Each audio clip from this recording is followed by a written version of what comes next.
thoughts, reactions, anything that caught your attention watching that?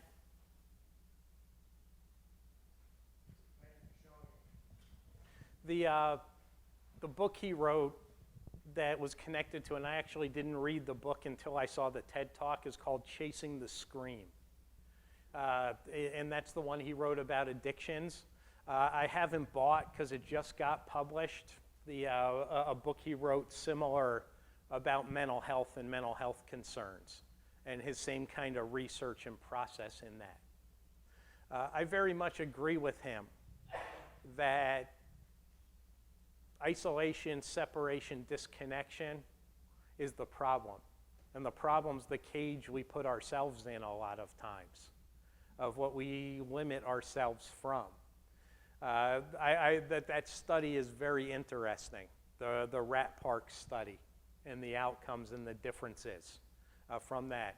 And I love when he says, you know, rats aren't that different from humans, less than we hoped there would be differences in terms of brain functioning and structures. That's why they study rats, to understand humans sometimes. It's because there's a good deal of similarities. Not everything is the same, but there's similarities in it, and that's why they use them in a lot of studies about human behavior. Anything that caught your attention or stood out?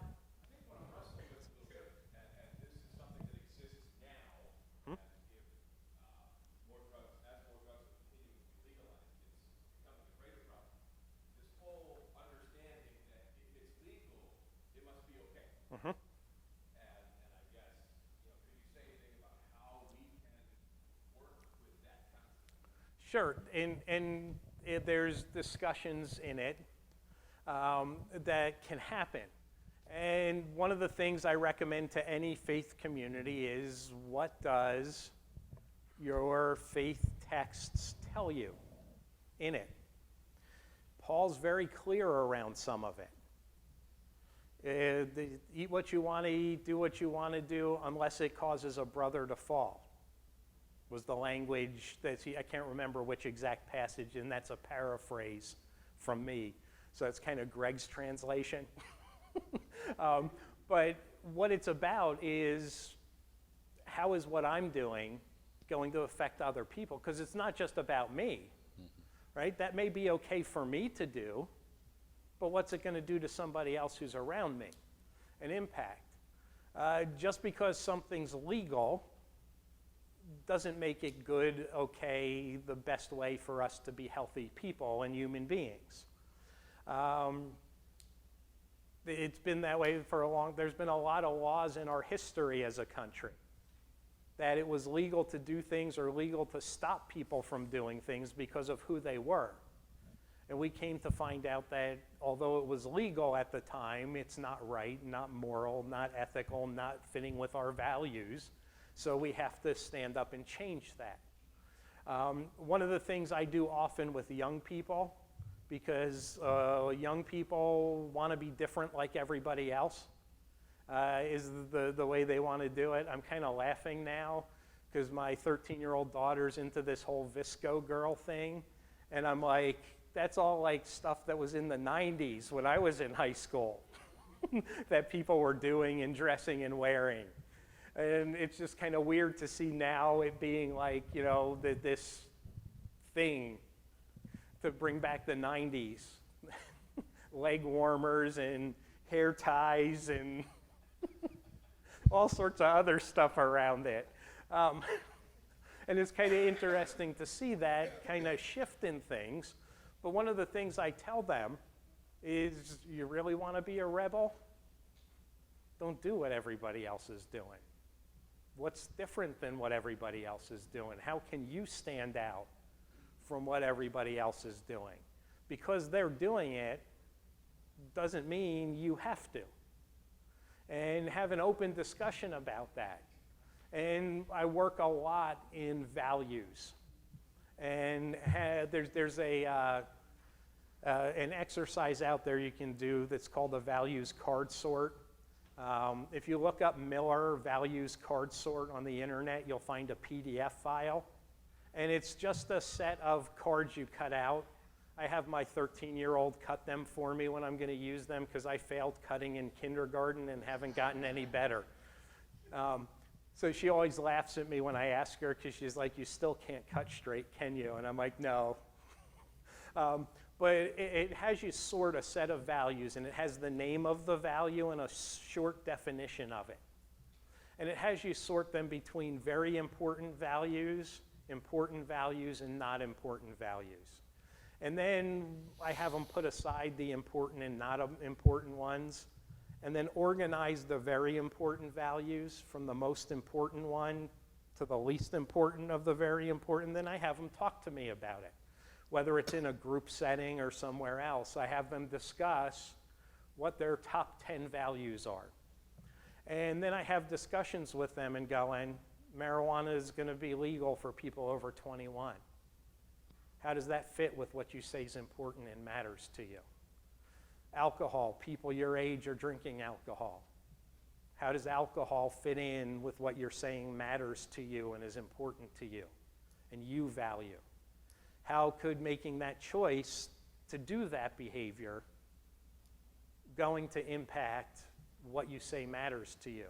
Because most of our problems and our struggles and our difficulties as people is when we behave and act and engage in behaviors that go against what we say we value and matter to us. So having discussions about values and choices and how to make a good decision for you when everybody else is doing things is part of where we can help with that issue. Yes. The film, in some ways, was very insightful, provocative, and yet I want to go back to the elephant illustration. Mm-hmm. It seemed to be pretty sweeping there by the end. I mean, sometimes grandma gets a hip replacement, comes out addicted. Mm-hmm. I'm not sure she was entirely lonely and That's disconnected. Correct. So can you speak to kind of the sweeping stuff that he's talking about? Yes, there's two pieces to it, and you're pointing out something extremely important. One, this is a 15-minute TED Talk. So he had 15 minutes to make his point. And part of the reason he's at that extreme is that he's trying to fight against the extreme that's been there for a long time on the other side of you punish, you shame, you embarrass, and that's how you fix addictions. That's what criminalization has done. You punish people, you make it suck bad enough to do the substance, they stop. That's been the approach for a very long time. So part of what he's trying to do is argue the other side of it, on the extreme end of it. Because when you read his book, he doesn't discount the biological aspect of if we all took opiates for a period of time. Some of us it would be quick, some it would take a long time, but we'd all become physically dependent on that substance because of the dopamine and the way it affects our neurotransmitters. So he's trying to argue, partly because he's got 15 minutes to make a very significant point. I think his book's 300 or 400 pages or something in there. He's trying to make that point, so he takes it to the other extreme to argue against the extreme that was there. And he's trying to get people to stop and think about a piece that has often been ignored. I don't think he looks at it and just says, there's no biology in it, which I think you could take from this if you just watched this and didn't look further. Yep. So I had seen this one before when I was doing my studies on what to speak about because I shaped my own curriculum. And what struck me the most was that night, I think it was the Democrats were having their debate on television or something, and Bernie Sanders was giving his point of view. And it reminded me a little bit of what he was talking about in this, but that's not what I'm getting at. So this isn't about politics. This is more about we can't wait until the government solves the problem, first of all. This, I heard today, there's an awful lot of people that are involved in grassroots organizations and things of that nature. And that's where one solution comes from. So when I teach in schools, for example, I teach them that Like this group of people here right now is a community. So I do that concept. And a lot of kids don't get that. They don't get that they're in a community when they're in a school. And they can help each other. And it's kind of what he was alluding to, which is we have to quit ignoring each other in life and spend our lives for ourselves. And we have to be aware, that there's other people. Now, that's what Christ taught us to do. That's his second command, And his first command is the commitment to him. And so our commitment as Christians needs to be that we can't be insular. We can't just go to church and let our own church be our life, and our community is our church. So we need to go beyond, and part of that is another command that he gave us. So in practice, how do we do that, as a greater group here? And I can see why you brought this in, as far as clergy and how we can work with it. And I'd like to hear some ideas on, how we could do that. Part of what you're talking about is with love your neighbor as you love yourself. First part of that is we have to love ourselves, because a lot of us are loving our neighbors like we love ourselves. So there's a piece there where if we don't take care of us, don't take care of our attitudes, our thoughts, our emotions, our feelings in a healthy way, we're going to love people exactly like we love ourselves. When what we need to do is learn to love ourselves the way God loves us, so that we are full enough to give that out to other people. And some of the ways to do this, we're actually going to get to after break in some small specifics of what the communities can do. It's hosting AA meetings. It's having people come to church and speak about their recovery and what it looks like. It's going in and talking to youth groups about how do you live out your faith in a healthy way when all this stuff around you could pull you somewhere different. And the way to change some of this is we have to start young. Primary prevention work is working with people who have not started the substance use yet. That means you need to start talking to kids before they're 11. Age of onset of substance use is 11. The younger somebody starts, the more likely it is it's going to be a problem for them. So if we wait till they're in middle school and high school to have a discussion about it, and programs like DARE don't work. A second big study just came out that DARE does not have an impact. The programs that have an impact are providing mentors from your church to the local schools. If you're on a route where the kids walk past your church, have after-school drop-in programs to discuss things with them. In our area, there is a public housing area that has a lot of struggles, and a number of churches go there and provide a drop-in center. And you want to know what the kids want to know about? How do you fill out a job application? How do you dress for an interview? They wanted to hear from people who were successful in different fields. Talk to them about how they got there and how they could get there if that was their interest in planning it. That ability to just sit with the kids and help them with their homework, the discussions that happen and get created in that setting are where we can intervene in a lot of this.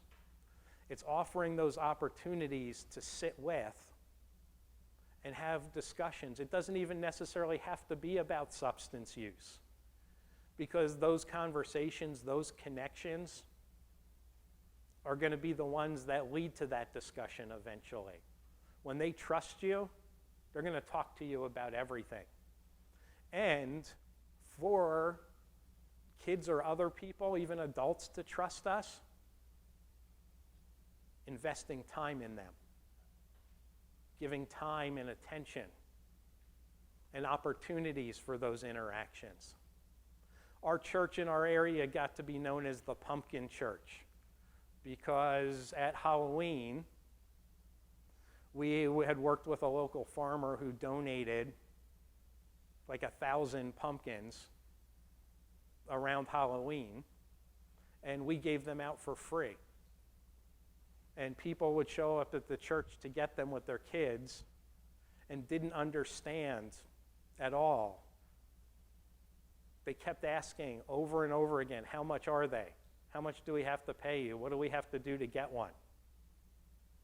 And it made connections, and we wound up with several new members at our church because we were giving away free pumpkins and not asking for anything in return other than we had conversations, introduced ourselves, took the time to talk to people in the community.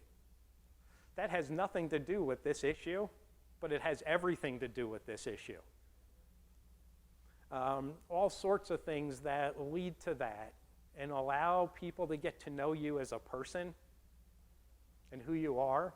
I love reading autobiographies of people, especially athletes, because I love sports.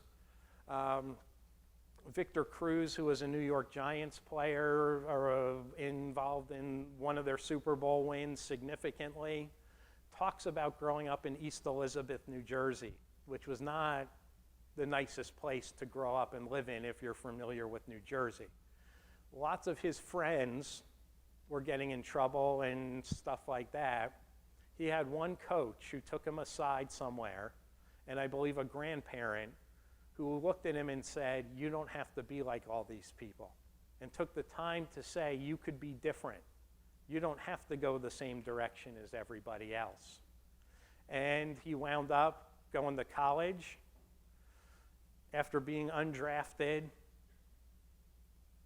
playing sports at the highest level, and becoming a very popular athlete and connected to it.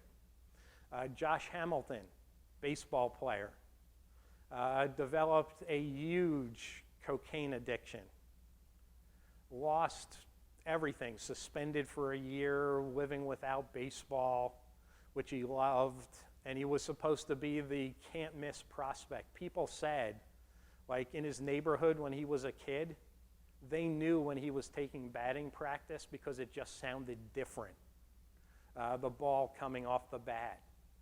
And he never intended to get there, but he got himself into recovery. He actually got into recovery initially after he was using substances and having hallucinations, and he asked his grandmother as like a 23-year-old if he could sleep in bed with her because he was so terrified of it. And he got out of the bed to pray at one point and opened the Bible to a verse, read the verse, and for him, it impacted him so much that it started his process. He talks about how that moment made a difference, but that didn't fix everything, and how he had to still do work and change things. And then he came back and became one of the biggest players in baseball. And one of the things he talks about being the greatest about it is because he was open about his recovery and his situation, that he has helped many other people in baseball who are going the path he was to stop and change.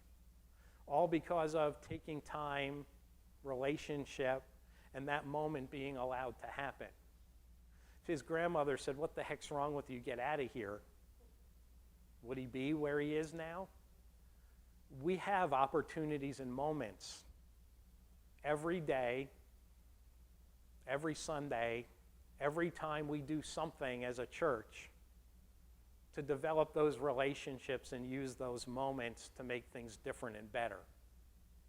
And it's talking about, it's having materials available to people. It's showing that we are accepting of people who are in recovery having this struggle, and that you don't have to have it all together to be here. It's those kinds of things, and we'll talk about some more after we get back from break. Let's take our 15 minutes, then we'll come back, talk about autobiography in 5 short chapters, and then look at the things that we want to consider and can do. Things I want us to finish with discussing. Some of it is continuing the conversation about what we can do, and some of that is going to be asking you to talk about what your thoughts are and what you've been doing based on our discussion and what you've been doing before this. But one of the things that I like to take a look at in terms of working with people is we have to understand that people and change is a process for us as people. We don't get knowledge, get information, make a decision to change, and then suddenly it's all fixed. It would be great if it worked that way, right? I want to lose another 30 pounds.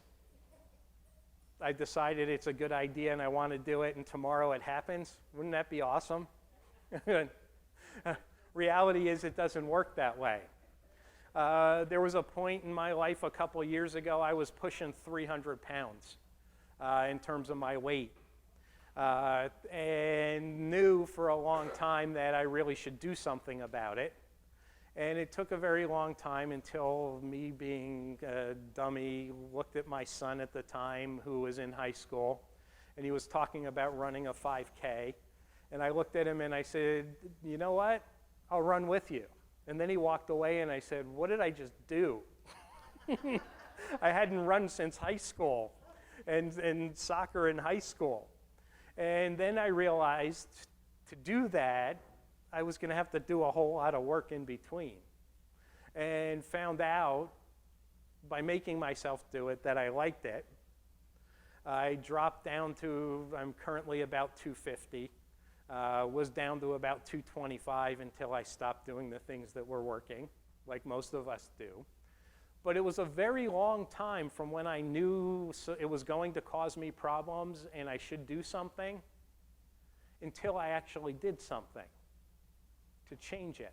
That's what happens with most of us. When we're trying to change anything in our life, change a practice, add a practice, change our substance use, deal with depression or grief or anything else, we know it's there for a long time. And we don't know what to do, how to do it, or even want to acknowledge that it's a problem at the beginning. And then we get to the point where we start to see that maybe it's a problem, but we spend a great deal of time going back and forth between, well, there's reasons to change this behavior, and there's stuff I really like about it still, so I'm just going to kind of sit here and be ambivalent and be kind of like, yeah, it's a problem, so what? What am I going to do about it? Then we get to the stage where we're like, okay, it's a problem. What are my options and choices about how to do things differently and how to change? And then we're now at step 4, is action, when we actually do something to change. And once we change, we then get to a place of maintenance after we've changed for about 6 months or so, that we continue that way. That basic overview is called the trans-theoretical model of change, which was put out by Prochaska and D. Clement in a book called Changing for Good, which actually their concept was first trying to help people change their nicotine smoking habits. And they got expanded a lot more from there. But basically, that's what they came and found is the universal way we as people change in those steps, with relapsing or recycling going on all the time in between them. And just because today I'm taking action doesn't mean tonight when I get home I'm going to still be willing to take action. I may be back to what they call contemplation, going, well, there's good things about it or not, especially if there's a bag of Oreo cookies sitting on the counter. But we all go through that. You can think of changes you tried to make in your own life, small ones or big ones. The process tends to be the same. And part of what tells me that change process is universal is things like this poem I passed around to you called Autobiography in 5 Short Chapters. And this was written by Portia Nelson. Does anybody know who she is or was? I think she's passed away. She was a soap opera actress. So she was a soap opera actress, and she wrote this in a book called There's a Hole in My Sidewalk, Self-Discovery, and wrote it around codependency kind of issues and things.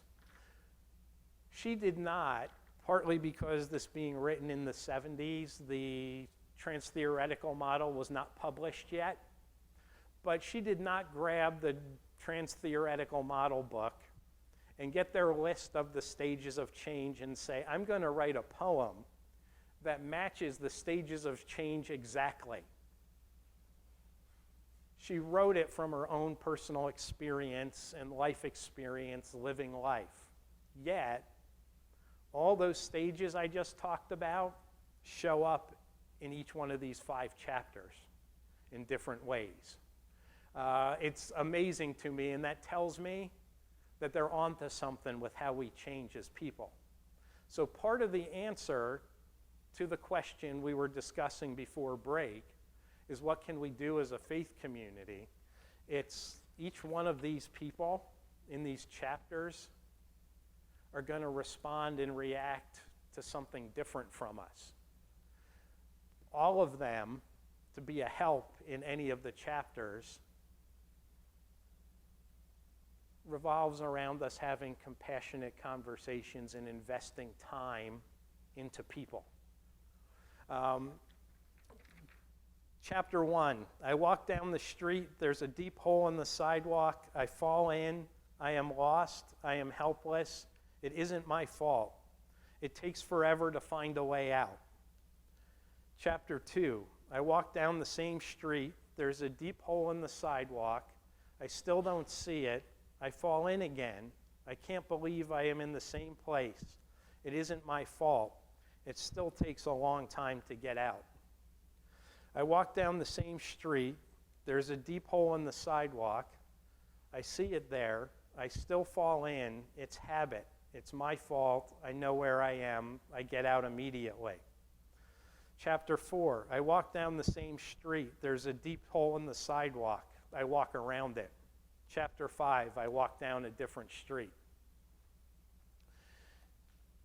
Good friend of mine who also is one of my counselors at the office, Bill Arnold, has worked at churches, and he has actually incorporated this poem into a sermon and done a whole sermon connecting biblical texts to different chapters in this, and had a huge response from his congregation when he was speaking there. He was a pastor of wellness. And he used this in it to get people to look at and see where different places are that our faith communities could connect with people. So think about it from your perspective in your faith community. What things are you doing or could you do to help somebody who's in chapter 1?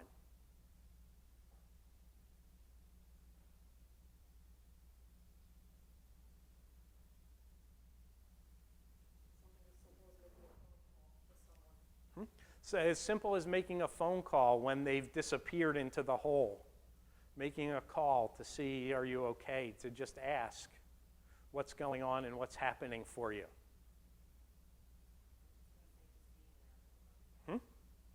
Being at a place where it's okay for them to talk about and showing them, it's okay to say that you're in that hole, you don't know if you want to do something about it. And have that ability to be present to say, when you're in there, it feels like there's no way out. There is. When you're ready, we can talk about how to get out. Other thoughts? What you do, what you can do? This is different than when I grew up in Philadelphia, but if I thought somebody I hadn't seen in so long, I know they love coffee, just showing up at their door and saying hi, I brought this for you. Here I could get away with that. That's all right. Finding ways and places where if you know somebody likes something, to show up with it and say, knock on their door and say, hey, how are you doing? Where you been? I've been concerned about you. Sometimes people knowing that you notice that they're not there makes all the difference in the world. I've had a talk with somebody who's a close friend of mine. He's like, I was at a Sunday school for a month, and nobody called and asked where I was. Why am I going to go back? Nobody even made that call and just said, hey, where is Chris? In that process of it. So it tells people that they matter and that they're noticed, and that when they're gone, they're out looking there. Biblically, Jesus talks about leaving the 99 to go find the one lost sheep. That's part of that. Hospitality is part of what we can do to connect with people, and that's part of things. Things we already do regularly, or we're called to do regularly as a faith community, can help with this. Maybe it's focusing it a little different, but it's looking at that. How about chapter 2? How can we help with that?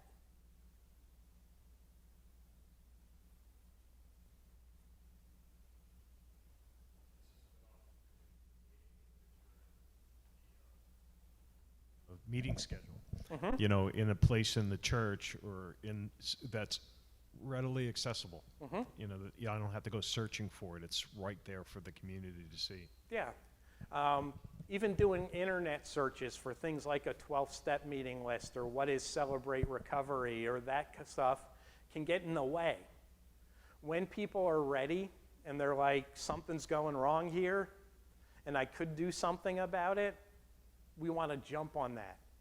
Anything that talks about any kind of change, make a big deal out of it. Oh, I know where you can go. How about I take you? That's part of the reason we use certified recovery specialists in our field as addiction treatment centers, is that they can do that where me as a counselor, that's not a part of what we've been trained or how to do it. A CRS knows those community resources and can get people there. Know who your center of excellence is in your area. Everyone has one. I think it's Miners Medical up this way, isn't it? Or maybe that's up a different way. Cody? Us? Okay. And so how do you do that as the center of excellence? How does somebody get somebody to you to connect them? Well, we're part of the work at health as well. We have on-call people at the hospital call us when somebody comes in, you know, needing help or whatever, and we do MAT, required counseling, of course. We do prevention. We have CRSs. We Center of Excellence, caseworkers, helping driver's license, birth certificates, life skills, resumes, job interviews. You know, just Case managers, CRS, helping with daily things that people struggle with. How do I deal with a driver's license, get it back? How do I get a birth certificate so I can get benefits or something else? There's somebody in your community who can help with that and do that. They do that regularly on a regular basis. You don't have to know how to fill out a medical assistance application.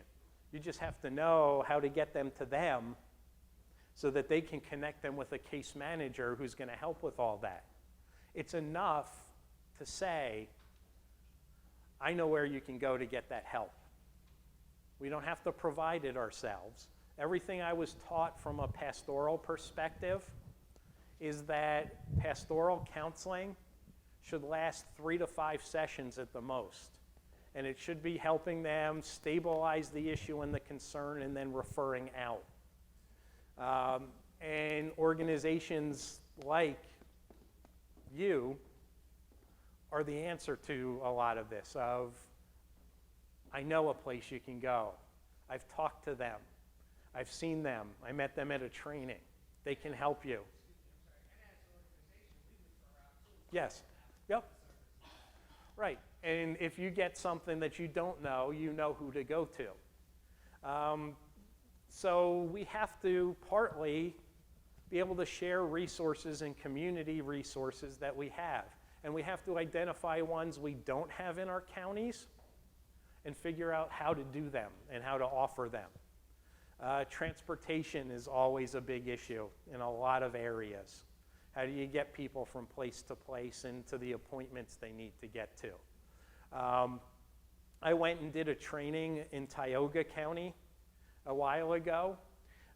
Tioga County is one of the northernmost counties on the border with New York State, and it's west, just past Harrisburg before you get to Erie. It's out that way. It took about 4.5 hours or so for me to drive there. My drive up and my drive through there was through a very rural area. I found one hotel within 10 miles of where I was leading the training, and it was called the Rusty Cannon, was the name of the hotel. I stayed at the hotel, and because I'm from the Lehigh Valley and we have a Walmart on every corner, I did a search for the closest Walmart, and it was over 37 miles away. If Walmart's 37 miles away, how am I getting to treatment? How am I getting all the places I need to go, especially if I just had a DUI and lost my license? We have to find ways to bridge those gaps. One of the things that I really, really want to do, and I haven't yet found somebody to give me a grant for it, but I want a mobile treatment home where I can drive to different rural towns, park in a parking lot somewhere, and provide counseling in the mobile home. Everybody I talk to about it says, I just want it to go on vacation. But I really think there's something to it. They're doing that in some areas with medication-assisted treatment now, where they have a mobile home that goes to the high-risk areas to talk to people and connect to people. This is part of where the faith community comes into all of it too, is you're there, right there in the community. Find a way for people to use your building, your space, to connect, to do things like assessments, to find ways to connect with people there. People are much more comfortable if we can meet them in a place that they're comfortable at and that they know. So find ways to connect and use the great buildings that most of our facilities are, to find ways to make it easier for people to connect. We can do a lot of things along those ways. How about chapter 3? This is where they're ready to do something. What can we do, and what can faith communities do to help with that?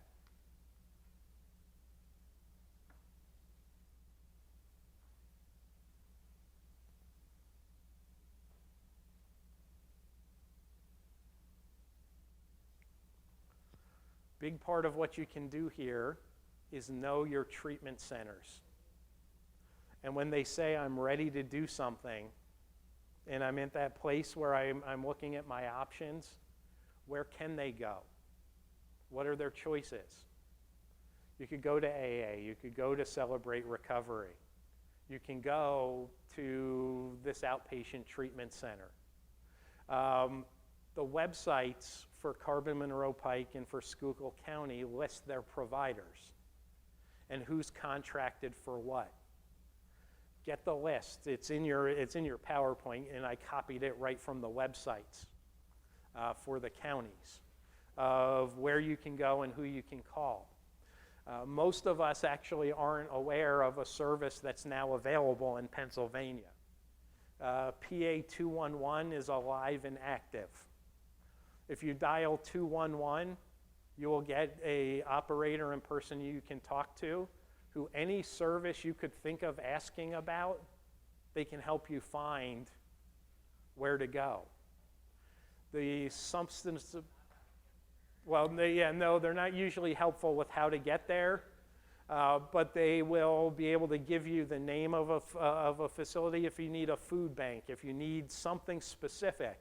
You can ask them, where can we get somebody who's homeless for support? They will do their best with the resources they've compiled to connect you with it. So you don't even need to know every resource. You just need to know, dial 211, and we can get some of that help. Do things like food bank, clothing distributions, things like that. Bring people in who you can connect with and talk to who need this help. If we meet somebody's basic needs, they may be much more open to talking about their treatment needs and getting help and support for it, and using the other things that you have. A number of churches that have done hot meals once a month and invited the community have seen a huge number of people who come in who are ready to look for help, and because they're getting fed are more open to talking to us about how to get help and how we can help them. How about 4, when they're in action already making changes? What can we do?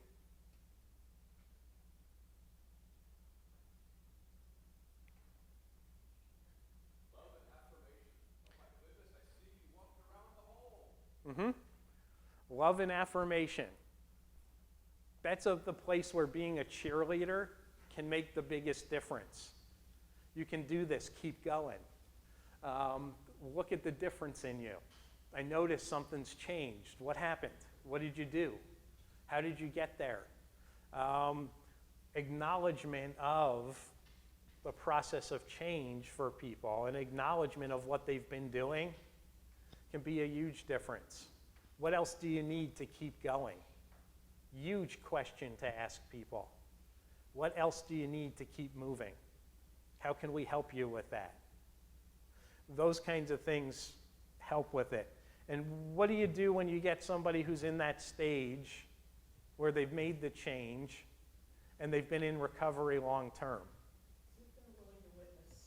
See if they're willing to witness and talk about it and share it openly. There's people who are very willing to do that. There's people who don't want to do that. Some of the view and the reduction in stigma around substance use has happened when famous people have decided to talk about their mental health and drug and alcohol problems publicly. There's another group, if you look up Faces and Voices of Recovery, you'll find lots of people who have videotaped or written their stories and are willing to share them and put them out there publicly. So if you don't have somebody that you're aware of, you can find a story that fits, that's 5, 10, 15 minutes or short, in that range, or longer ones, and use a videotaped story of somebody who fits with your faith community and who looks like your community, and it can speak to them even though they don't know them. That's part of what it's there for, is to break this issue. Celebrate. Yeah, we celebrate lots of things. We need to celebrate and honor people for the change and progress they've made. AA gives people coins. NA gives people keychains for certain periods of time. There's ways that we can make a big deal out of it when people are willing and open to that, even doing it privately. Let's go to lunch. You've done great for 6 months for somebody who may not want a public thing. But there's ways to celebrate the progress and change that somebody's made. This has been just like a 10-minute discussion, but look at how many ideas have come out of that discussion. And that's just the start of it. Because as you look at and live in your community, you're going to see other opportunities present themselves. You're going to see other ways to intervene and do these things. We have to come to the conclusion of, if it is a disease, we need to treat it like one. We do a good job in the medical field of addressing acute issues and struggle a little bit more with the longer term issues. Like if I break my leg, the medical field's going to be able to take care of it really quickly and really well. And we have places like St. Luke's that are working really hard to look at addiction as a disease and thereby recognize the need for long-term management of it. If it's a disease, we can't blame people for it.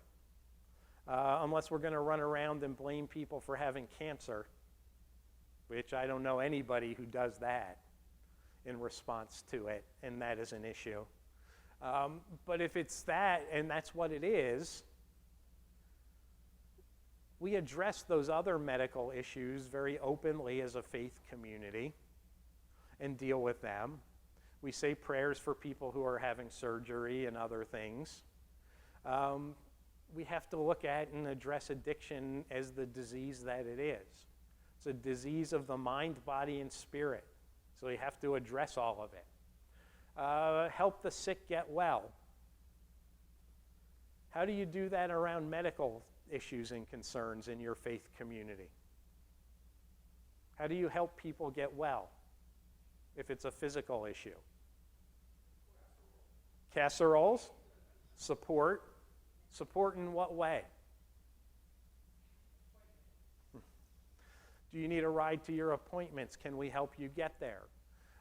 There is a church in our area called Grace Church, which actually split from the Presbytery recently down there. There's a big, whole, huge thing about that in our area. But Grace Church has emotional wellness teams that operate. They do some Stevens ministry stuff, and then they have a whole other format around this where they have a group of people who, from an emotional and substance use area, they have a team that comes around them and meets with them regularly, supports them, prays with them, looks at their needs, helps guide them through the process of changing. And they've put together a whole set of these teams that when people identify this issue, come around them to support them. And they do a lot of work with the emotionally healthy spirituality in the process of doing some of that. But they've got people trained who are trained to provide things like mental health first aid and to help the person with that support, who they know they can go to, who they know is there to help them. We can do things like that to get that support around people. Compassion and not sympathy. Those are very different things. Sympathy is, oh, we feel so sorry for you, poor you. Sympathy a lot of times is the way we respond to funerals and the deaths of people. And sometimes people being very well-meaning say some awfully dumb things around death and funerals and that because they're uncomfortable with the whole thing.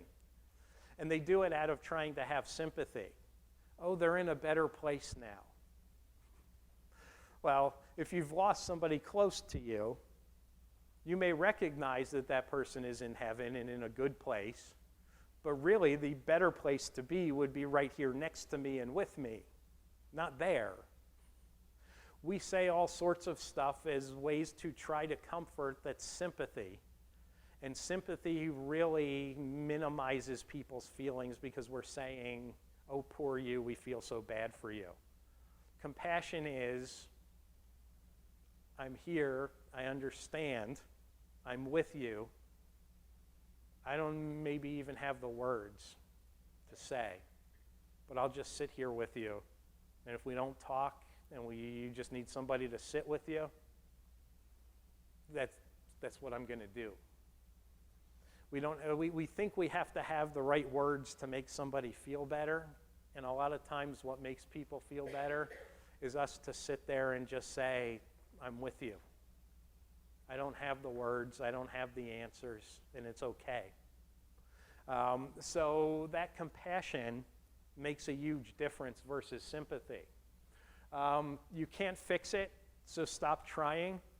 People are not cars. If my car breaks down, I can find the part that's broken, rip it out, put a new part in, and my car is going to run fine. People don't work that way.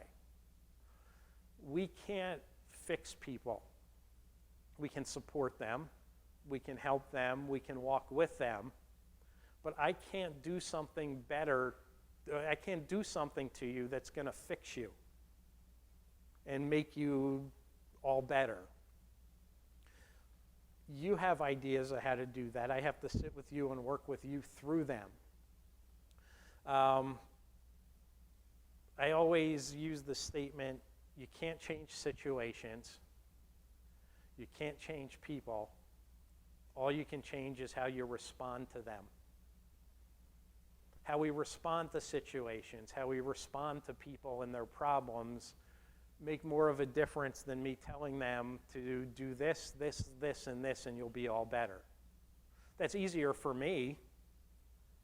I mean, you know, I declared myself emperor of the universe about 5 years ago, and it's still failed to mold to my will yet, even though people would be better off if they did what I told them to.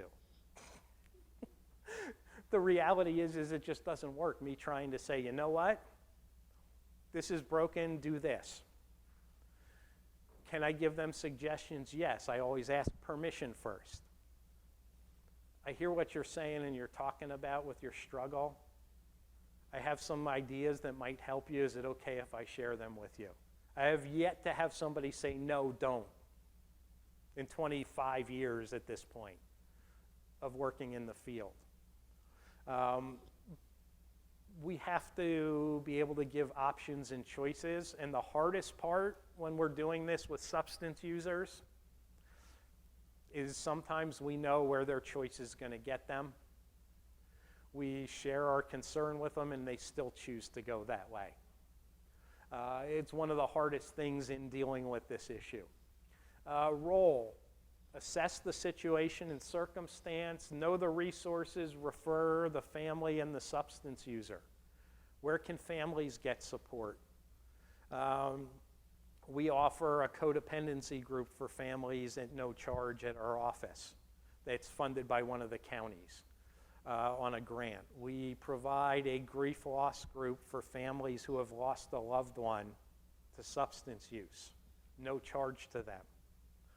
Do you have those kinds of opportunities that you offer to people? Celebrate Recovery as a program. 12-step meetings. Do you have other groups for family members so that the family can get the support they need? Do you offer grief loss groups? Do you offer things like divorce care, which is a kind of programmatic, structured support for people going through a divorce? That's going to impact people who are dealing with substance use issues. Substance use impacts the divorce rate greatly when it's unaddressed, untreated, and continues. So we have to know where to send people and where to get them in the community. You've seen a lot of the community resources that are there, and I think I repeated myself. I didn't pick that up the last 2 times I did it. I have number 6 and number 7 is the same thing. Learn about the 12-step programs and understand the spiritual, not religious, although you'll have people who are very against 12 steps tell you it's a cult. It's not. It's not a religion. It is a spiritual program. And for those people who 12-step programs don't work well for, or they feel like they don't want to connect to it, know about groups like Smart Recovery. Smart Recovery leaves the spiritual piece out, so we have to address that somewhere else. But Smart Recovery addresses cognitive and behavioral issues in a very effective way. If you look at their material for Smart Recovery, it's some of the best recovery material and worksheets I've seen anywhere. My biggest issue with Smart Recovery is that they really could sell themselves in terms of who they are and what they offer, but they get so caught up in arguing about the 12 steps and how the 12 steps are no help that they come across as somewhat arrogant in their approach to things. They don't need to do it. They don't need to go, the 12 steps are bad, come to us. Different groups, different supports for people, and some people have used both. They have good stuff to offer, but they get lost in we're not this instead of who they are. Celebrate Recovery. Do you mind talking a little bit about Celebrate Recovery and what goes on at a meeting of Celebrate Recovery?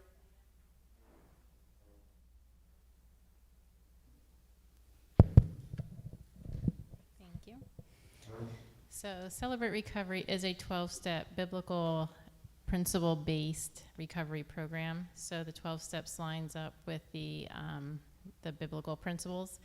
Also the 12 steps, the 8 principles are based on the Beatitudes. And what Celebrate Recovery we do there is 6:30 we gather for food and fellowship. 7 o'clock to 8 o'clock we meet as a large group. 1 week is a lesson. Like this week was on Crossroads. Next week will be a testimony, which is a live testimony. Somebody's coming in from the county, actually in School Haven, and giving their testimony. So I encourage you to actually just let people know that. And then from 8 to 9, we break off into men's and women's groups, men with men, women with women, which is also another really, when I was in recovery and going to Al-Anon, there were only so many things I could share, so that was the importance of having a sponsor. But with Celebrate Recovery, with men and women with women, I could really open up, especially with sexual sin, dealing with, having men there or something, it's a little uncomfortable. So, being able to talk with women and understanding where we're at, it's just a more safer place, for what you're dealing with in those issues. And then also with Celebrate Recovery, which is another really important area, is that we do step study groups, which is based on the 12 steps. And there are books 1 through 4, which is like the beginning process of working a recovery program. And then we have books 5 through 8 when you have been in recovery for, I would say, at least 2 go-arounds in the books 1 through 4, that you would go into books 5 through 8, which takes you deeper, which is, then you're at the point of sponsoring people and that sort of recovery. You're working your recovery, you're serving in your recovery. Where books 1 through 4 is really working on self, looking at what, character defects, hurts, habits, and hangups that you're dealing with, uncovering those layers. Like we've been talking here, it's a process. It's not in a hurry, quick fix.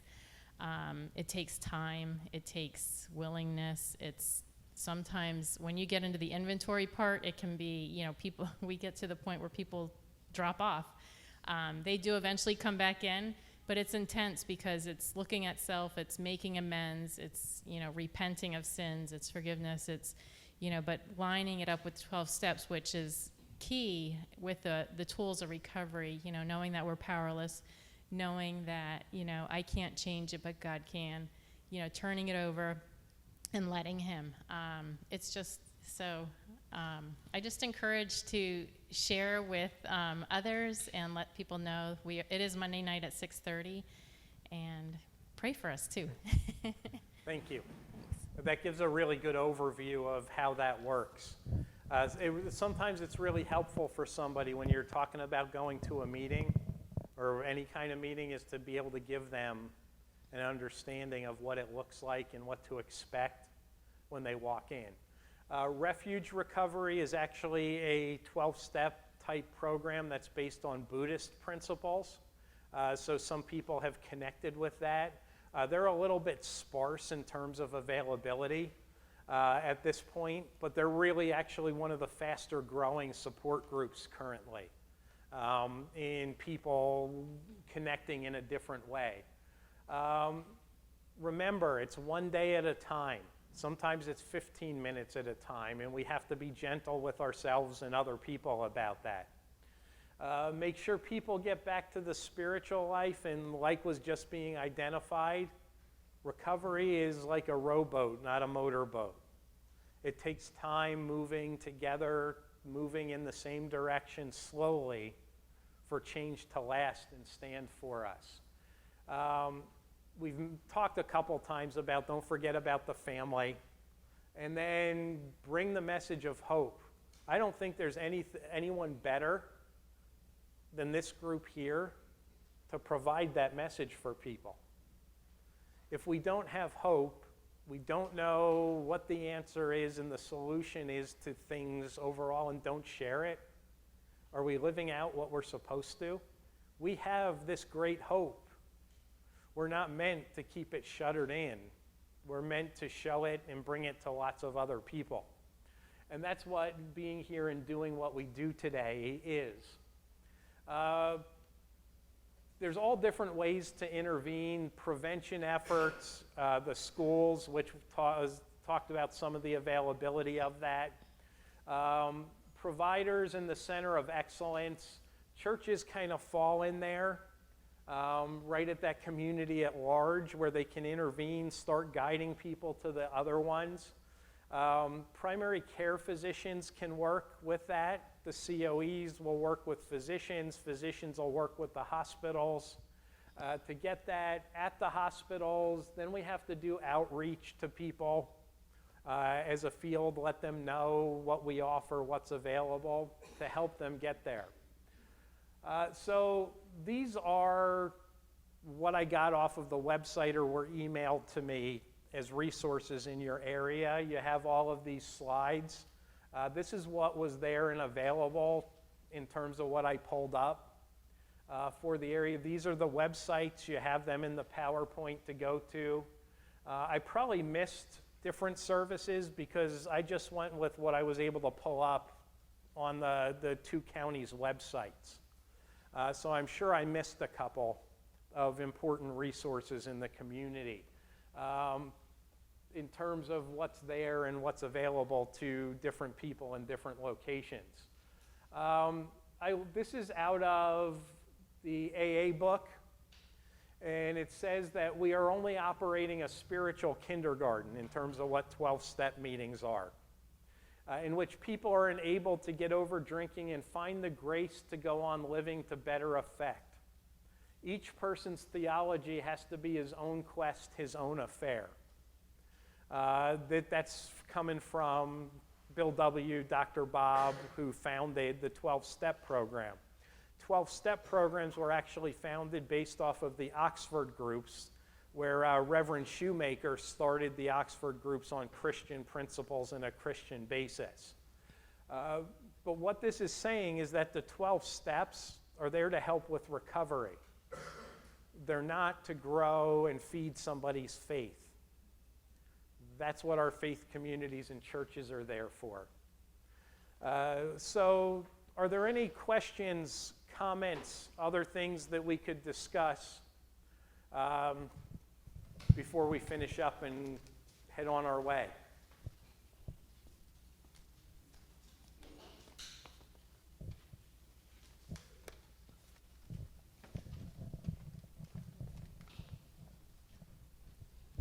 Other than 911, is there a crisis hotline that somebody would be able to call? Yes, each county should have a crisis number. Does anybody know what the crisis phone number is for Schuylkill? Or I know Lehigh's and Northampton's. Each county has its own number. Because sometimes people just need someone to talk to. They don't Yep. need to be hospitalized, Yep. or they're not suicidal at all. Yep.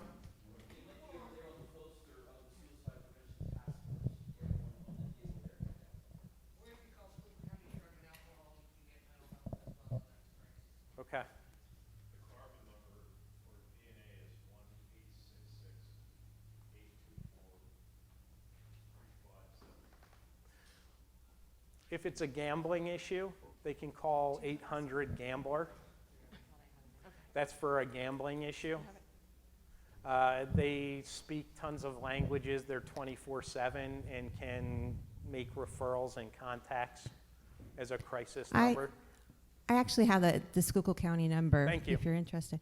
It's the Crisis Intervention, Schuylkill County, We Help.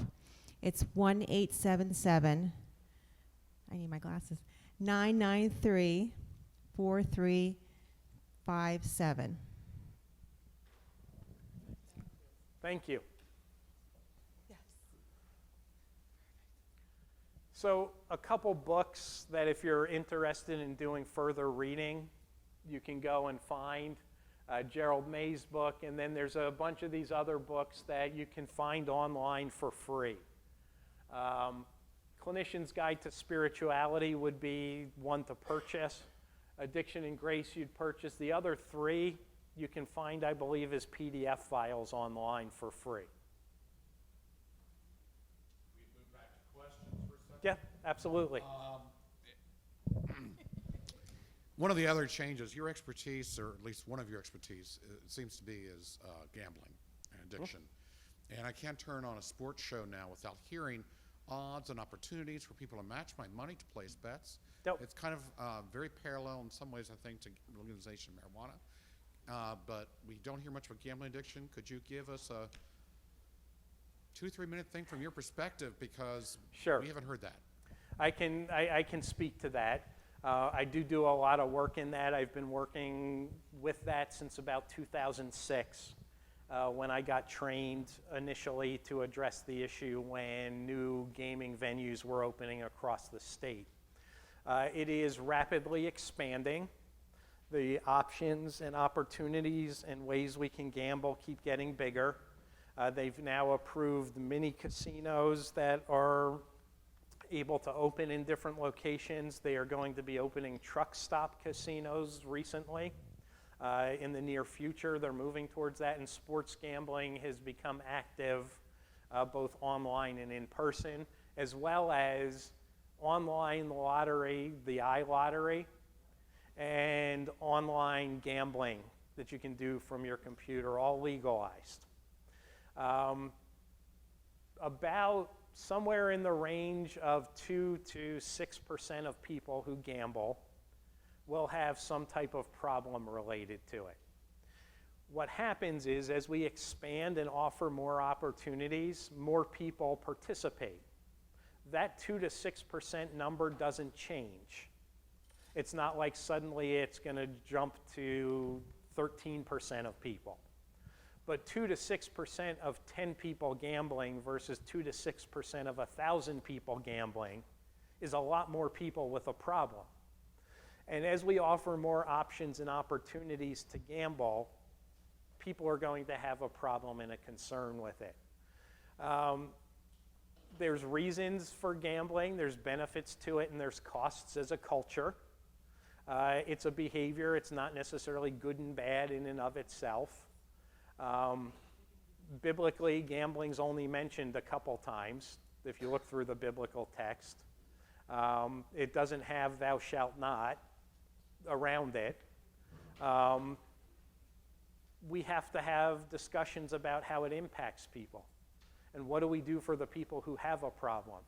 The state of Pennsylvania was actually really smart, and they set up a fund separately to pay for treatment at no cost to the person, people who have a problem with it. People had problems with gambling in Pennsylvania before all these other opportunities started. The downs, off-track betting, horse racing has been here forever. Other poker games and card games have been going on off the books forever. The issue we have to look at, and part of the discussion I have, and Josh and I do a full day gambling training for faith communities to look at across the board kind of how they look at it, view it, talk about it, and deal with it. That we do through the Council on Compulsive Gambling. We've done it in Philly and 1 or 2 other places so far. But we have to ask ourselves, how does it fit with what was brought up earlier with love your neighbor as yourself? And how does it fit in with some of the other things of what we have to do? It is a good way to raise money, to have lotteries and bingo and those kinds of things.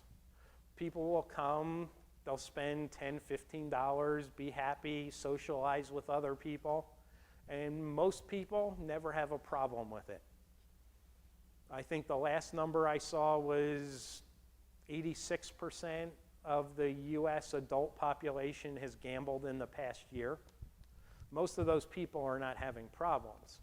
But if you run bingo at your church, you've seen some of the people with 80 cards who yell at people if they touch them. And by the time I find the one number, they've marked off all 80 of their cards. We have... Mm-hmm. And that's part of where it becomes a problem. Am I giving up other activities to gamble instead? Am I giving up my health to gamble instead? it's a complicated issue. And a lot of denominations have very specific guidelines and statements about it. A lot are very vague and don't say much. It's very different. And just like different denominations take a different approach to looking at alcohol. The Bible, interestingly enough, has lots and lots and lots of statements about alcohol being a blessing from God and being used in worship and being a good thing and a positive thing. I mean, Jesus, his first miracle, turns water to wine at a wedding. The only place biblically over and over and over and over again it condemns alcohol is drunkenness and excessive use of alcohol. I've researched it. There's 500 plus references to alcohol biblically. And most of them are not, don't ever do it. But it gets to what happens if I'm drinking and somebody else is in recovery who's at my church and we're out somewhere together and I drink and I'm doing that in front of them. How does it impact other people? How does my relationship with it affect the rest of what goes on? Some churches, there used to be a Lutheran church partway towards the Kutztown-Reading area that used to have a group that met at a brew pub and called it something along the lines of beer and Bible and had a Bible study at the pub. And they had some great theological conversations. It's still meeting there? I spoke there about gambling problems, which is what triggered me to think about it. I was asked to go there at one point and do a presentation to the group and have a discussion about it. It's somewhere people are comfortable and willing to have conversations they may not have walking into a church. So there's good things about it, but it's also, if I'm in recovery, am I excluded from going because it may put me at risk? All those kinds of things are complicating thought processes in it. And gambling's just as complicated.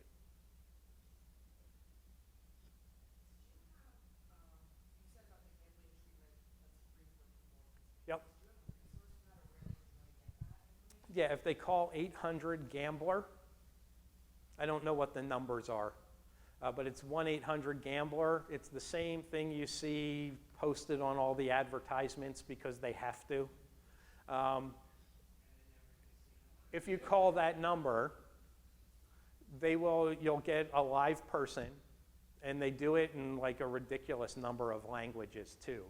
But they'll talk to you, get an idea of what you're looking for, and then give you the counselors who are approved in your area that you could go to for help and access that funding.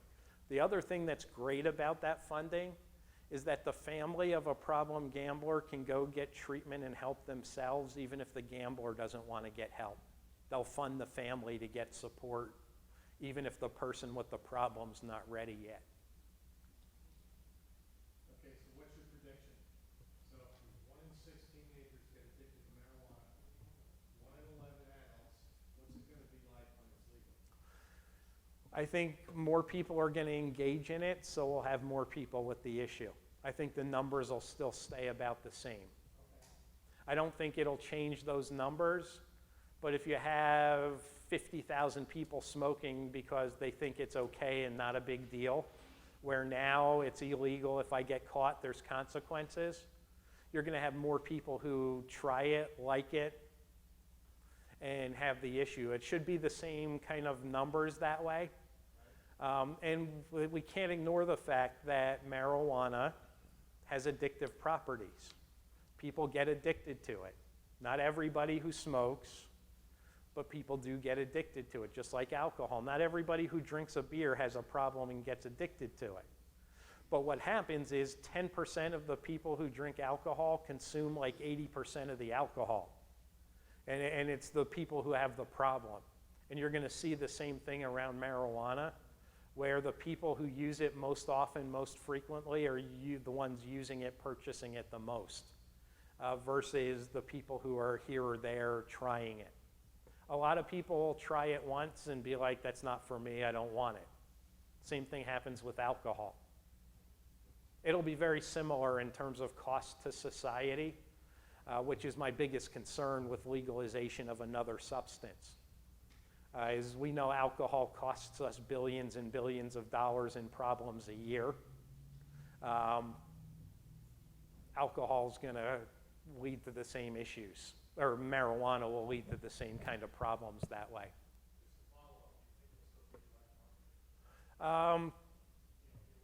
There'll probably be some. I think it will reduce some because people can get it legally, but people who are under 21 are going to want to get it somehow, and they can't buy it in the store. So just like alcohol, they pay somebody older to get it for them, the same kind of things will happen. I don't think it'll entirely eliminate a black market.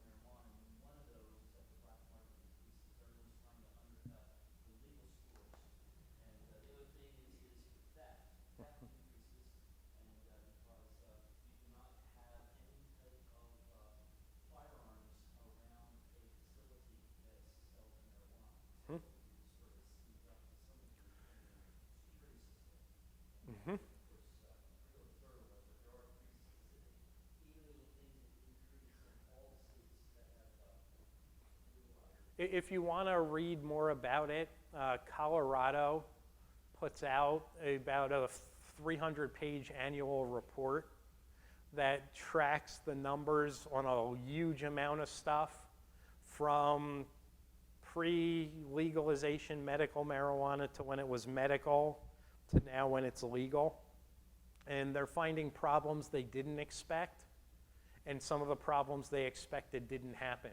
It's an interesting thing. Even if you just read the couple-page summary, it gives you a good idea of what we can expect if it happens that way. I look up Colorado Marijuana Annual Report to find the most recent one, and it's a PDF file online. Closing remarks, if there's any.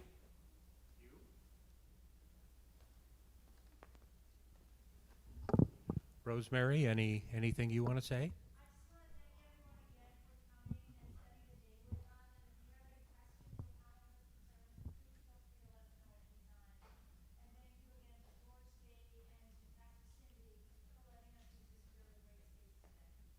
And thank Greg.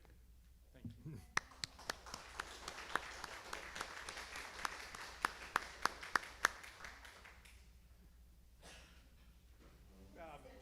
Yep, if you want to get in touch with me, I have business cards I left over here. Feel free to get in touch if you have questions or other things you need.